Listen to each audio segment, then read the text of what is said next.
بسم اللہ الرحمن الرحیم صلی اللہ علیہ وآلہ وسلم۔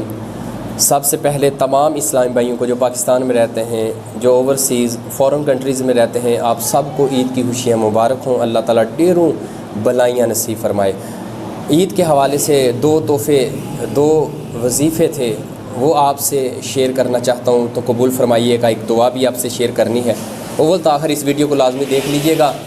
وظیفہ یہ ہے کہ مکاشفۃ القلوب میں آتا ہے کہ جو شخص عید والے دن سبحان اللہ و بحمدہ، سبحان اللہ و بحمدہ 300 مرتبہ اس تسبیح کا ورد کرے اور فوت شدہ مسلمانوں کی ارواح کو اس کا ثواب ایصال کرے، تو اللہ تعالیٰ ہر مسلمان کی قبر میں 1000 انوار داخل فرمائے گا، اور جب خود یہ پڑھنے والا مرے گا تو اللہ تعالیٰ اس کی قبر میں بھی 1000 انوار داخل فرمائے گا۔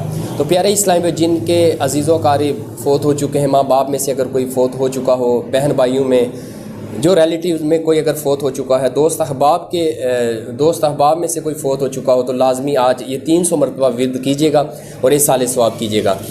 دوسرا وظیفہ یہ ہے کہ وظیفہ ہے بلکہ سنت ہے، سنت پہ ایک عمل کرنا ہے، اور آقا صلی اللہ علیہ وسلم نے فرمایا جو پرفتن دور میں میری ایک سنت پر عمل کرے گا، حدیث کا مفہوم ہے اللہ تعالیٰ اس کو 100 شہیدوں کا ثواب عطا فرماتا ہے۔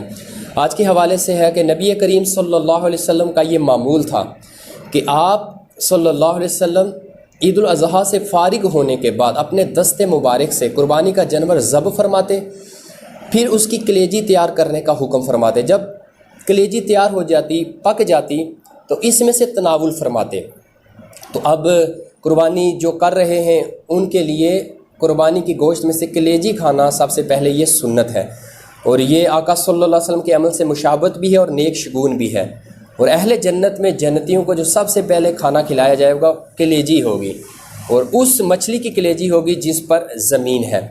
تو پیارے اسلام میں اس پر بھی سنت پر عمل کرنے کی کوشش کیجیے گا، اور دعا جو میں نے آپ سے کہا ہے، جب آپ اپنے مسلمانوں بھائیوں سے ملیں تو یہ دعا دیں، جہاں پر آپ عید مبارک کہتے ہیں تو یہ دعا لازمی دیں۔ بہت پیاری دعا ہے کہ تقبل اللہ منا و منکم، پھر سن لیں، تقبل اللہ